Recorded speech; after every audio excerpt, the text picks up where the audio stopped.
Hello guys, welcome back to another Inspo. For today's video, here going to show you or discuss with you how to factory reset Horizon Treadmill. Also, it would be really awesome if you like this video and subscribe to our channel. So, if you want to reset or factory reset your Horizon Treadmill, there are a few things here that you need to do.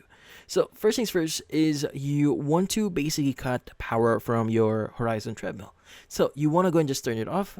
Unplug it from any power source here. Now, if you can't unplug it yourself, you may want to turn off your breaker that is connected to your Horizon Treadmill. Now, you want to wait for a few minutes here, ideally around 15 minutes or an hour if you can.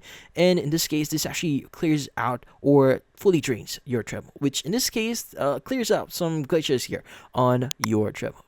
Now, next is after you've turned it off for a certain amount of time here, you can go and just turn it on again and just basically press a number of buttons. So you want to look for the start or pause button. So usually it's going to be at the bottom left of your screen here, but it may be in a different location depending on the model that you currently have right now. But yeah, so just press and hold the start button or the pause button here and just basically wait until you hear a beeping sound come out from your Horizon Treadmill. Now, usually, if you do start hearing the beeping sound, you can just let go, and this actually indicates that you've just successfully reset your Horizon Treadmill. But yeah, so in this case, that's about it. So hopefully this video was able to help you like and subscribe to NFT Inspo. Thank you for watching.